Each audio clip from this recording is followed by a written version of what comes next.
Well, hello and welcome, Robyn and Matthias. I'm Hello. so honored that you made time for me to interview you on sexuality and conscious relationships. Yeah, thank you very much. And thanks for reaching out. Yeah, yeah, and thanks for saying yes. You are in Australia right now. What are you doing in Australia? Well, would you like to start? Sure. We are in Australia. We're currently in Byron Bay, and we're going to be beautiful. Yeah, we're going to be participating in the Taste of Love Festival, which starts tomorrow and runs through the weekend. And then we're offering several workshops and sessions. We just come from Melbourne. We'll be doing a workshop here in Byron as well, and then head to Sydney at the end of February. So working and living, which is what we do. Amazing. I love Byron Bay. It's so magical. Have you done the lighthouse walk yet? No. I've done that a year ago. It's just phenomenal. You can see from up there the dolphins surfing in the waves at the ocean. It's just magnificent. Yeah. Oh, wow. Today we floated in the tea tree lake. Ah, yeah, I love it. I've been to Byron Bay a few times and I love it there. So, a little bit about you both first before I dive into the questions, and let's see what comes up. I love to do flowing interviews because we can have scripted interviews, but then I think we will miss the most important and nicest questions. So I would love for you to introduce yourselves to the viewers. Who wants to start? Robyn? Yes. So my name is Matt Schwenteck.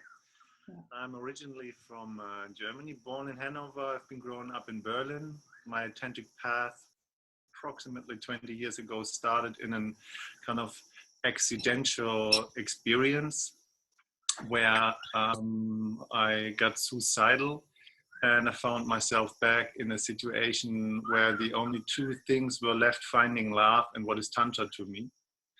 And ever since, I'm just completely committed and dedicated to that path. So I just bought my first book after this experience, what I call the darkest night of my life. And the next morning I read this book, and in this book I started to read about Tantra, and every sentence was just like, yes, that's me, yes, yes, yes. And I was just hooked. So that was part of my start. So. I'm a sexual body worker. I just did all different kinds of tantric. Now the light is doing its own thing here. Energy. Maybe go like this every now and then. Yeah. So I just went on this journey and did all different kind of teachings that were available 20 years ago, and still do that. I'm really interested in what people teach, what people present, what is their approach in Tantra. And I just found myself in passionate about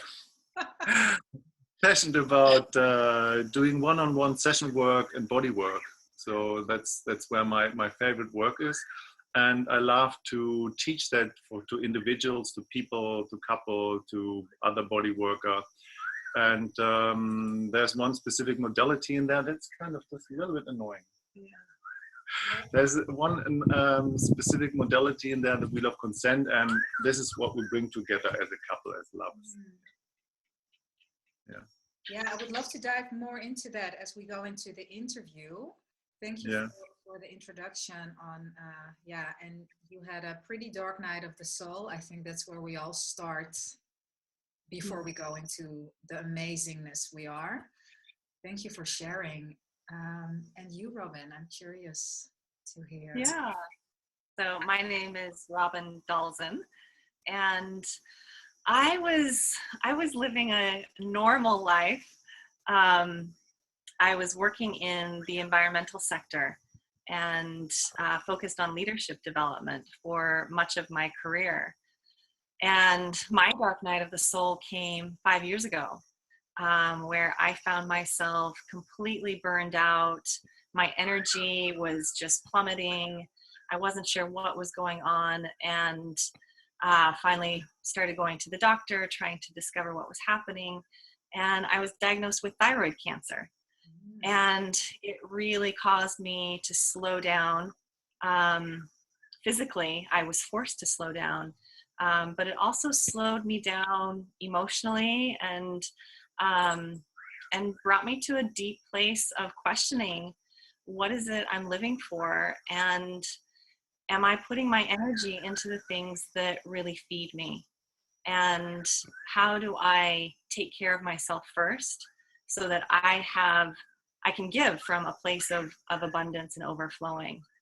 And so I started my own journey into personal empowerment, and found that I had been living most of my life from the neck up. And, I had been doing therapy and different personal development practices. But it wasn't until this time that I realized that I needed to incorporate my whole body. And so I started getting into a lot of feminine movement, and really starting to awaken my sensuality and sexuality, and finding this part of myself that had been hidden for a long time. And so that led me to this path of wanting to share and work with other women through coaching and empowerment work. And it was about a year ago that Matt and I met in Bali, and I was introduced to this tantric path, which it felt like finding a truth in my body that had always been there, and seeing how to incorporate this part of my sensuality, my sexuality, and seeing how important it was to incorporate that into who I am. And personal development had always been a passion, and now I find myself living that path of being able to share what I am most passionate about with others, and help them find their own empowerment through sensuality and sexuality. Do we have a second for me doing a MacGyver, trying to fix that light up there? There's a little bit in there. Yeah, I was thinking that. Welcome back. Thank you so much for sharing your story as well, Robyn. And I already touched upon it a bit in the beginning. Why I do these interviews is to help add to more information on healthy sexuality. And I believe that sexuality is one of the most important tools that help us get into our personal power. And it can help us manifest whatever we want in this life. And Matthias, I saw that on your website as well. Well, it's like not a literal translation of what you say there, but it touches upon it, is that when we have this body to experience the body, and we experience it, I believe, also to the fullest when we are in touch with our sexuality, and we just really use it and enjoy it. And that's what I would love to explore with you and hear your wisdom on. So one of the first things that I'm really curious about is, in regards to sexuality, do you believe you have to be first completely okay in your own body and sexuality, or can you just jump into exploring this with someone else?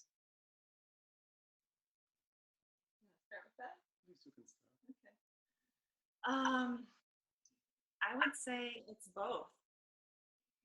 And from my own experience, my life I am constantly changing and evolving and growing and experiencing myself at deeper and deeper levels. So if I waited to enter into relationship until I was complete, I wouldn't be in a relationship my entire life, because I don't know that we ever reach that point that we've got it all figured out and we've got it all together. And I actually see relationship as being this fast track to personal growth and development.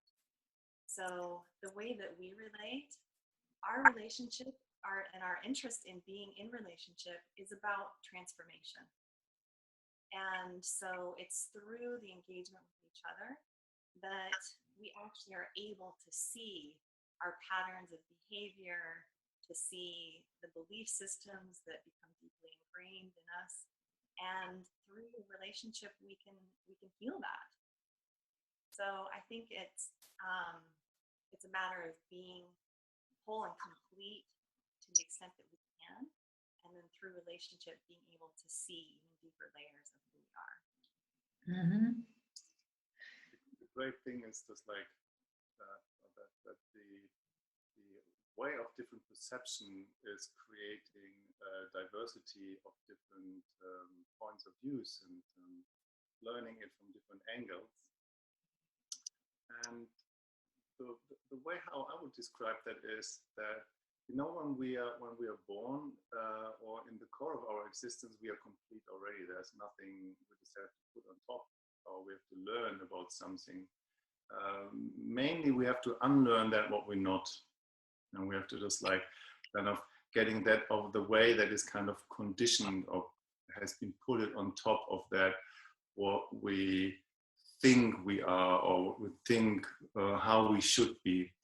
And the first place is kind of just finding myself in the first place, in connection with myself, and having in the first place a relationship with myself and being in alignment and in truth with myself.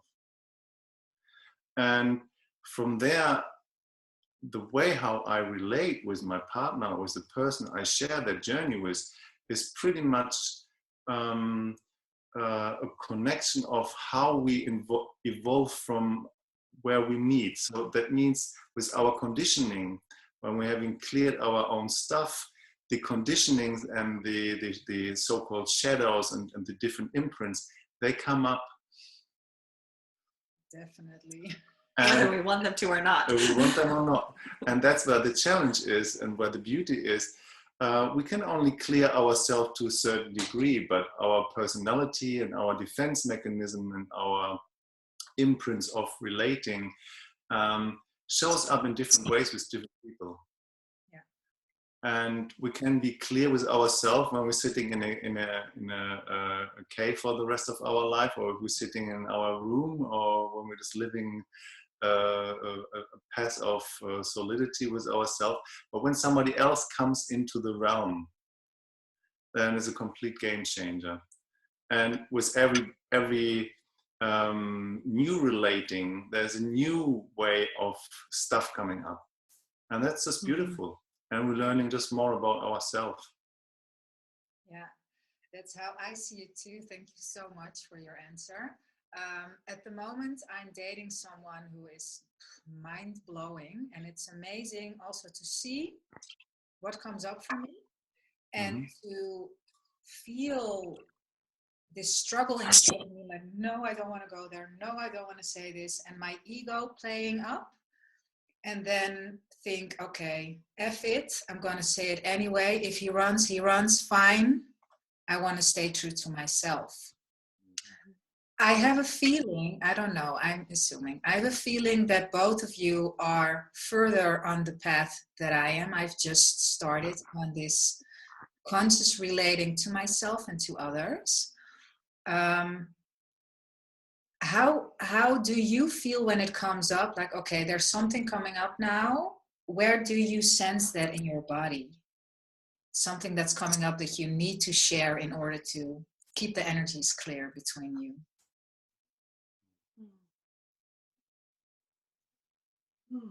Well, I would say it all starts with the agreements that we have with each other. And so we have very clear agreements about how we want to relate with each other. And it's actually based on the wheel of consent. So one agreement we have is that we can take from each other anytime, anywhere, for our own pleasure. You and can the other take person, from each other. we can take from each other. Mm-hmm. So if I feel an impulse, I want to connect with Matt, I can actually reach out and I can feel him, or I can share, I can engage with him for my own pleasure, to fill myself up. Mm-hmm. And he'll take care of his boundaries. And I give the same permission to him to take from me. The second agreement is that we will not do anything for the other person unless that person makes a request. Yeah. Which is a complete game changer. And so I find in myself, based on those two agreements, if something happens between us, I feel it in my body. And it might be tension in my chest, it might be something in my gut that brings my attention into my body. And I have to check with myself, okay, what's happening here? Am I out of alignment, or is Matt out of alignment with the agreements that we have? And so it's a way of self-regulating and identifying, okay, in this moment, something doesn't feel right. And oftentimes it's because I have a need or a desire to connect, and something within me I'm not actually asking for what I want or need, or feeling like I can go and take it for myself. And so it's this reminder in my body that, oh, I actually want something right now, but for whatever reason, something's holding me back. So what is that? And is it in me? Is it something that Matt said or did?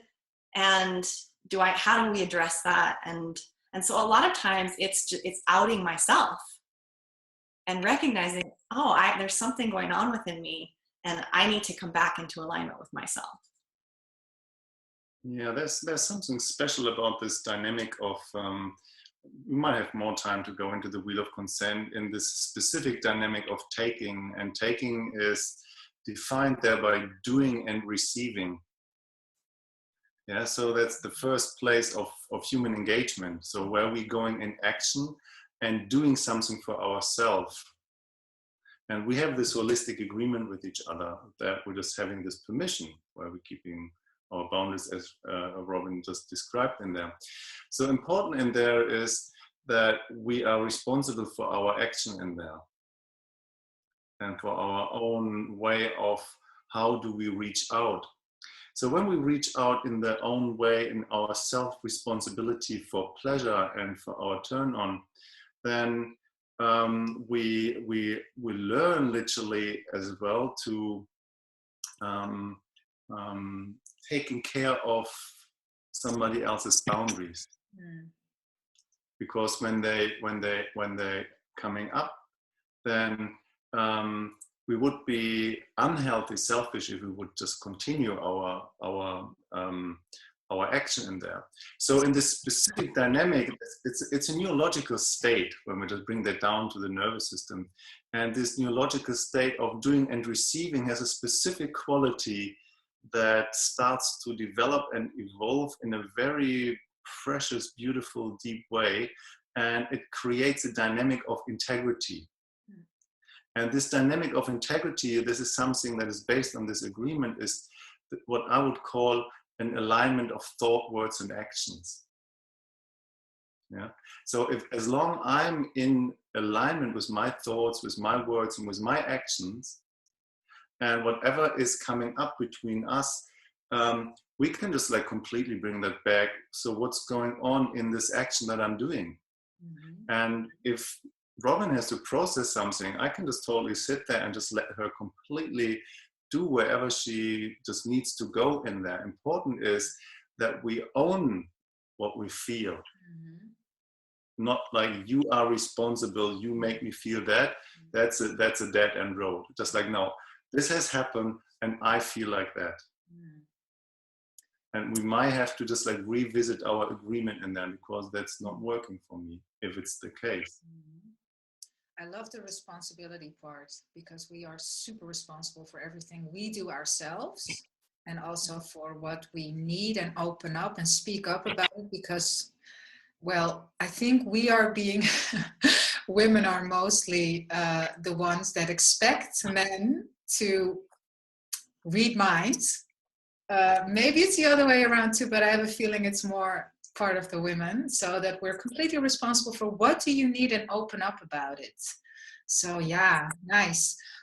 I was thinking, what do you do when there's a blind spot? Do you have blind spots? Like, Robyn, do you sometimes have a blind spot and Matt's like, okay, baby, I don't know what's going on, or the other way around, and how do you deal with it? Absolutely. And it feels like my blind spots come up more often than Matt's blind spots. Okay. And a lot of it comes back to that conditioning of expectation, and also a conditioning around pleasing. So I was a born pleaser. That was my role in my family system. I am really good at figuring out what people need and attending to them and taking care of them and making sure they're good and their needs are met ahead of my own. Okay. And so for me, that's a lot of times where things come up for me. And one of the things that's been so beautiful in these agreements that we have, particularly this agreement where Matt said to me, I don't want you to do anything for me unless I make a request and ask you to do something. Don't please me, don't take care of me. And suddenly it's like, oh, what do I do? So it's like this system reset within me. And so where I catch myself is when I start to go into that old pattern of behavior of trying to take care of the other one, when there's been no request made. And so it gets easier and easier for me, where I notice something will come up where I'll either feel agitated or I'll just like want to go into this automatic mode of doing something for Matt. And I'll have to just step back and ask myself, okay, why am I doing this? Who is it for? Am I wanting to do something for him? And is that really about him? Or is there a need that I have that I can't express? And so it's this process of catching myself, slowing down, checking in, and figuring out, is there actually a need in there that I need to ask for something, or I need to take the initiative and take for myself. And so it's one of those things that comes up every so often, and I can look at it and say, oh, there it is. I'm doing it again. Yeah, it was a quite mind-blowing revelation that I had just maybe 2.5 years ago, sitting somewhere in Ubud in a cafe, in Café Soma on the couch, and then I was just like witnessing people, they're just cuddling all over the place and doing this kind of just like everybody is social and sensual with everybody, and it's all good till somebody's making a mistake. And I was just like feeling into that, and that was the first time when the wheel of consent and its dynamic was really clicking into my own nervous system, into my physical, neurological behavior. It was an embodied understanding in that moment that was clicking in, where I felt, but I don't know what's going on here. I haven't asked anybody for permission, so I'm not touching anybody. And nobody else has asked me for permission anything, so that means nobody will touch me here. So I could just actually really relax, and then I just felt, okay, so what is the next thing? It says nobody has asked me to do something for them, and in this moment the penny completely dropped, that I utterly stopped doing something for others without they requesting something. Total freedom. Complete freedom. Absolutely, utterly freedom. But if somebody's asking me something for what they want me to do for them, then I can just like feel into that, yes, or we can negotiate, or I feel just like, thanks for asking, but right now I'm not in the mood for that. Wow. That's a big one. I'm It's a gonna massive one. in as well, because there's a lot of conditioning also about just doing stuff and then thinking you have to reciprocate. Well, there hasn't been a conversation or the energy isn't there. Yeah. Yeah, I mean, it's really the ultimate in self-responsibility when it comes to relating. And respecting boundaries, your own, Yes. the other ones. Mm-hmm. Yeah, so the interesting dynamic in there is, so I was just living with that for a couple of months on my own, and I was just like trying to work that out with other people and was just like feeling into that. And some people there just said, well, I can understand that, but I can't translate that. I want my partner to know what I want. I want my partner to read my desires telepathically from my lips and doing the right thing. And or even, I want to be surprised. I want to be surprised. It takes the mystery out. Yeah. So what was literally happening was that every shadow of pleasing, being nice, give to get, got confronted with the opposite shadow of entitlement, of having expectation, and wanting the other person to know what they need in the moment. Mind reading, yeah. And this shadow, and this is an interesting dynamic, a shadow is always coming in a pair. Yeah. And if one side of a shadow can't find another side to engage with, then there's actually no dynamic happening. Except there is this deep layer of commitment to your own truth in your own agreement. Wow. And that's a big thing, that the agreement and the responsibility of that agreement is not an agreement that I have for Robyn. So there's no commitment towards Robyn. It's a commitment to my own words. It's a commitment to my own thoughts, to my own action. And I take their full self-responsibility. And this is the power that I completely, utterly give to Robyn as my partner, having this strength for our own self-responsibility for our own thoughts, words, and action, and being responsible for this dynamic. Wow, sounds very solid. It's yeah. It's beautiful. I haven't found anything better yet. And it's so simple. Mm-hmm. Yeah. I mean, it really takes so much of, it takes all of the guessing out of relationship. And it's amazing. You start to see how often we enter into relationship and have these unspoken expectations, and we make assumptions about what relationship means, about how we're supposed to interact with each other.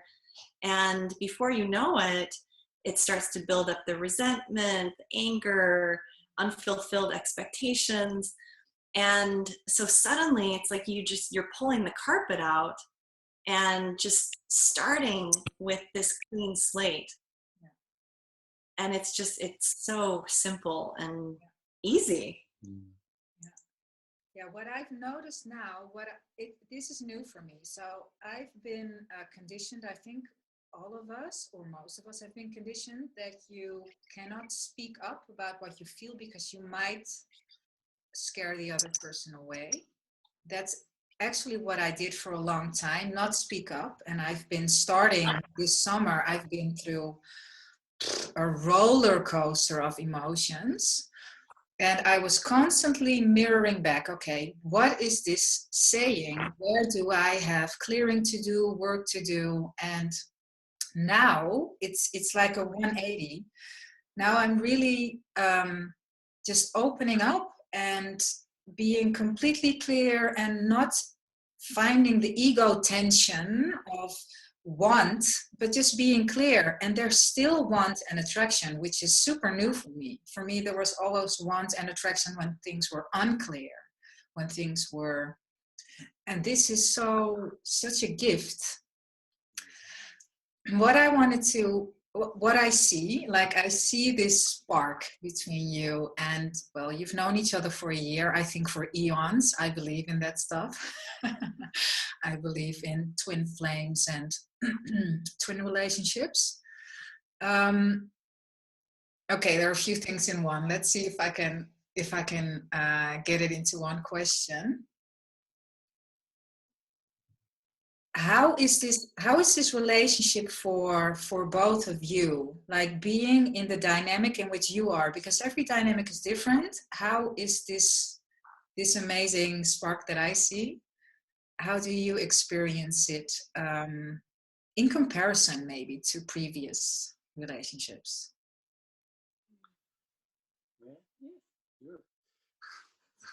So there's one important piece in there, and I would like to just use two quotes in there. And one of the quotes is that enlightenment lies in the woman's womb. Enlightenment lies? Right? Lies in the woman's womb. Yeah, in the woman's womb.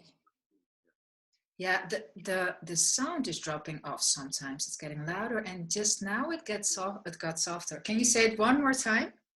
Enlightenment lies in the woman's womb. Yeah, thank you. Yeah. It's not a concept that happens in the man's brain, in the man's head. And there's another quote I would like to use. That's a quote, I think it's from David Data, and he was saying it's a guy's thing. It's a guy's thing. It's a guy's thing. Mm. What that meant is that specifically being on this tantric path, sacred sexuality, sexual awakening, sharing truths that comes from within and not as a conditioning from the outside. The main thing is that I have learned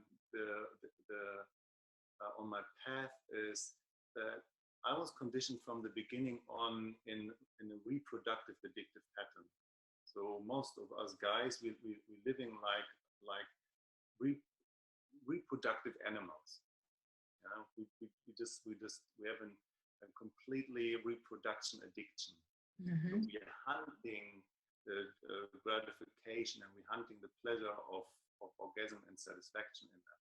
And the main thing, what is completely different in the first place, being a tantric man, whatever that meant in the bigger picture, is taking the goal out of sex. Mm. So taking the orgasm and the reproductive hunt completely out of my behavior. And what happens is a completely reboot of the nervous system and alignment of behavior, of relating. So being capable of taking the goal out of this dynamic of sexual encounter, sexual energy is not based on reproduction. Sexual energy is based on rejuvenation, play, and just joy and fun. It's based on recreational aspect. It's based on health. It's based on growth. And the spiritual path is starting in there.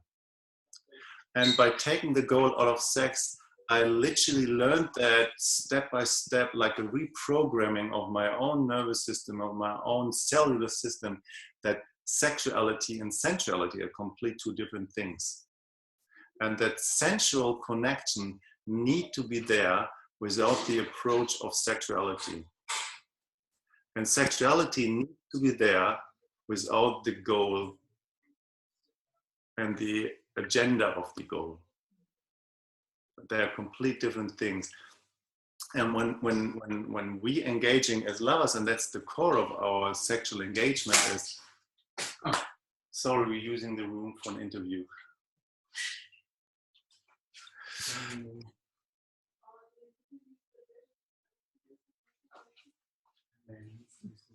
Yes.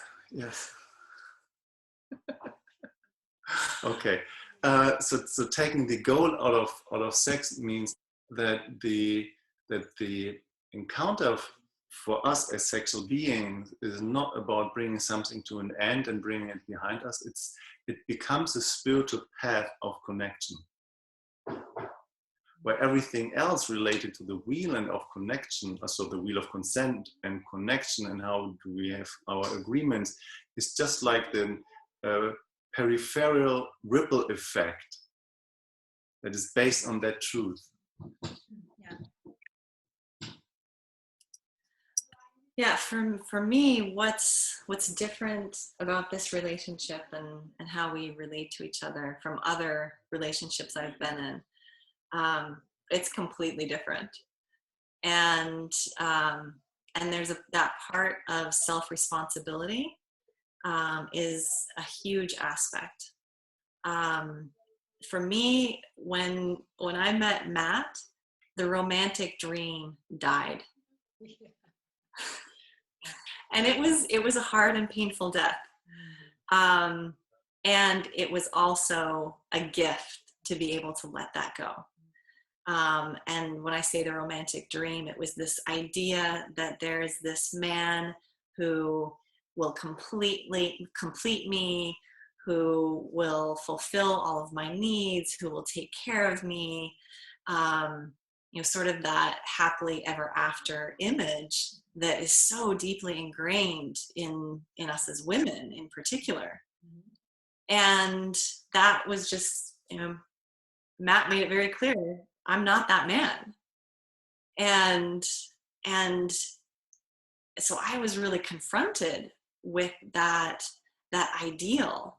And I had to stop and think, well, what is that for me? And is that really what I want? And what I realized was that it wasn't. And to be able to step into this relationship with the agreements that we have and this commitment to our own growth and our own joy and pleasure first and foremost, and then coming together and sharing from a place of being whole and complete, is the most beautiful relating there is. And so there was that level of relating. And then, as Matt said, taking the goal out of our sexual relationship has also brought me to a depth that I have never experienced before. And by taking that focus out when we engage sexually, sensually, we actually are able to go to a much deeper place with each other. And I have felt my body open to an extent that I have never experienced before. Opened up. And pardon? Opened up to God, like David Data. Absolutely. Yeah. And I would say, pre-Matt, it was about having orgasms. In our relationship, it's about being orgasmic. It's about this state of ecstasy that we can go to together. And it's a beautiful place to be. Yeah, there comes a comparisons in for me that I remember that, when men taking this goal out of sex, so the reproductive pattern or the let's say the porn fantasy imprint that most men carrying in their life, it's a similar based on reproductive indoctrination and imprinting that we men carry, like women carry the romantic dream.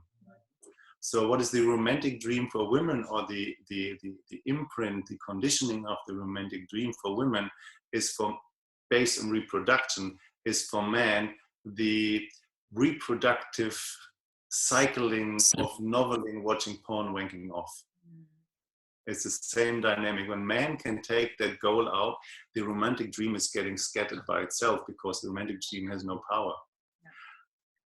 So for women, it's, I need to find a mate who will give me babies and who will provide the stability and the support so that I can raise those babies. The romantic dream. For men, it's, I need to get my sperm out as far and wide as possible to repopulate this planet.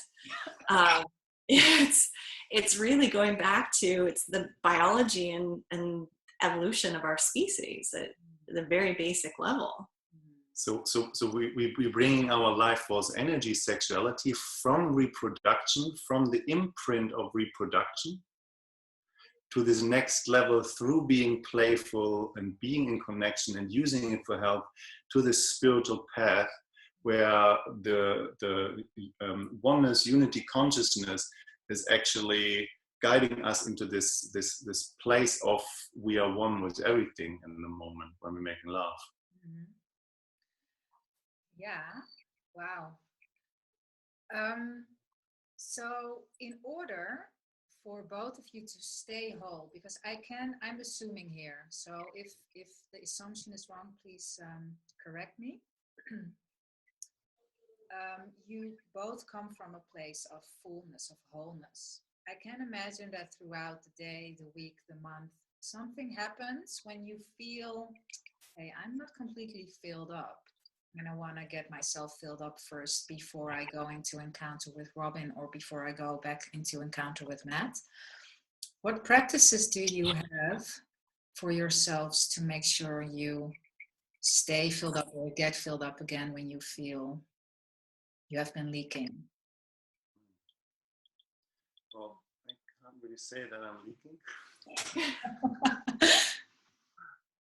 But important in there is that I have my own self-pleasure practice, for example. I have my own yoga practice. I have my own understanding of this path of this growth that is independent from Robyn.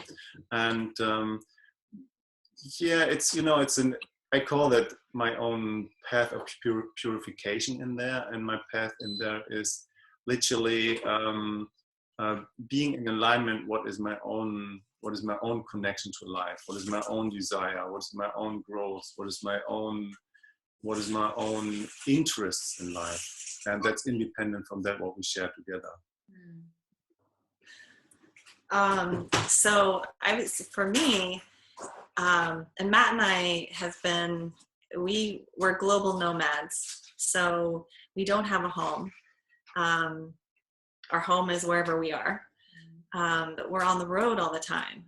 And so this makes it even more important that we have our own practices, our own ways of filling ourselves up. And for me, that's figuring out what are my daily self practices, whether it's yoga, whether it's going for a run, eating healthy food, having connection to my girlfriends, wherever they are around the world, having these other outlets that fill me up so that I can come back to my relating with Matt without needing anything from him. Yeah. Makes sense. We were just walking a couple of days ago through Melbourne, and there was a photo somewhere on a wall, and mesmerizing, I am my own wife. Was a guy who was just like theater production where a guy was actually saying, I'm my own wife, and I just felt that yes, I'm my own wife. So I'm married to myself in the first place, and this is my inner compass, and this inner connection is the most important connection that I'm carrying, that I'm having. And if there's something like a hierarchy in there, then it's my first connection, my first love is actually to life itself, to nature, whatever there is. The second one is just this marriage of the inner polarity, my feminine, masculine aspect, if you want to call them that way. And my third love is actually how do I relate with the people that are around me. And there are very few people that are very close. And one of the very close people is in this case, in this time of my life, is Robyn. And the way how we share that life is just like coming from an utterly place of truth and authenticity. Yeah. I've seen the post on Facebook, I'm my own wife, and you said something about Robyn too. Yeah, I don't want to screw it up. So I remember reading it. I'm my own wife and my girlfriend is my husband. Yeah, I love I have two more questions, and maybe you want to add something, of course, yourself. One question comes from a dear friend. I told a few ladies that I was going to do this interview with you. And her question is, how do you both use your sexual energy for co-creation to serve the highest good of all? Beautiful. We travel around the world teaching about connection, touch, intimacy, sacred sexuality, and everything we teach, we live. And so for me, our relationship is the living laboratory for what we offer to the world. And so it's important that we're taking care of ourselves, that we're living our truth, we're living from a place of integrity, and we're living everything that we share and teach. And so it makes the relating, it's like pleasure research. You know, how can we go deep with each other so that we can then share that depth with others and give them a window into how to find that for themselves. Yeah, an important piece is that, you know, we're just doing workshops, we do sessions together or separate. We're just going to festivals, and that, like what Robyn said, is just that what we share, what we teach is what we live. So there's a frequency between us, and this frequency is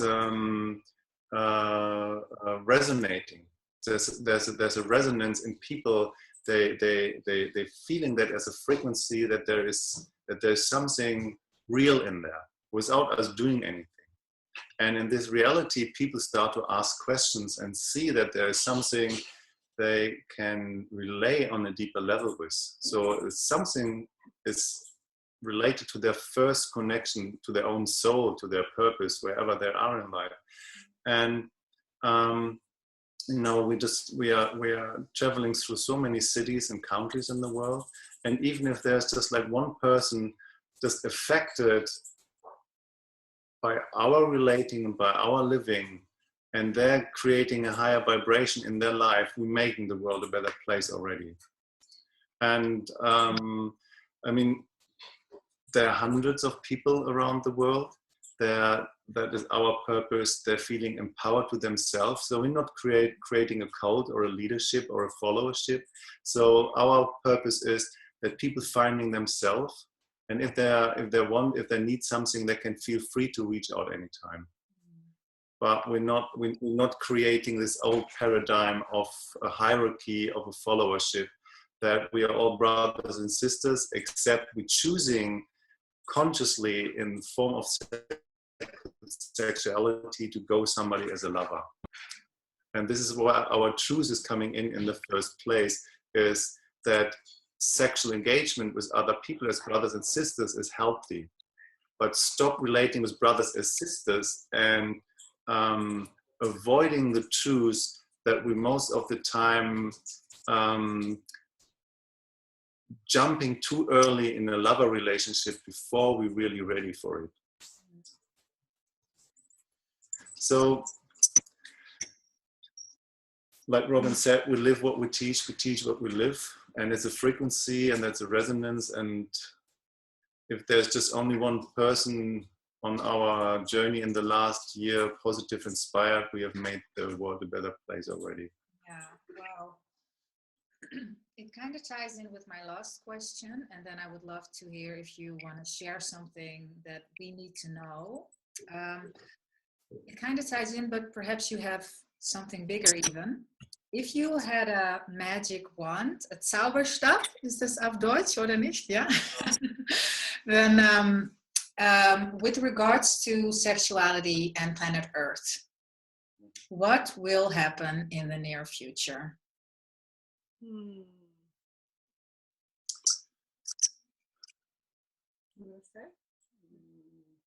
Yeah. First of all, I just have to say a word because I lost my belief system that we're living on a planet. Okay. We're not going there. We're not going there. We're not going there. Another interview. Interesting thing is that we have all, like we have sexual condition in our life, that we have all a conditioning of a heliocentric model.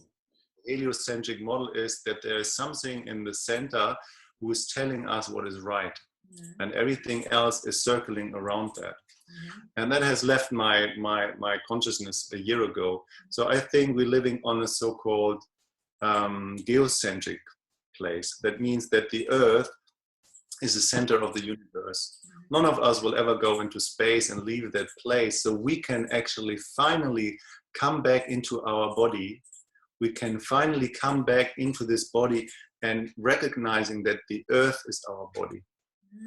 And the moment where we're engaging healthy sexually with ourselves and with the people we are lovers with, we start to engage with the Earth in a healthy place. And my Zauberstab want is going that people waking up into their truth that their body is the Earth and that sexual energy and sexual encounter is healthy. I like that. I would love to see an Earth where each person can come back to a place of innocence in their body, in their sensuality, in their sexuality, and to be free to express themselves from that deep place of innocence and playfulness. We've layered on so much shame and guilt and fear and repression around our sexuality. And if we could just shed that and come back to this place of just freedom and innocence, I think the world would be a very different place. I say aho to that. Wow. Thank you all for watching. Thank you so much for this interview. Yeah, speechless. Thanks. Yeah, can Thank you. Just say thank you very much for having us, and it's kind of a last word to the listener, just like find your own truth, go on that journey.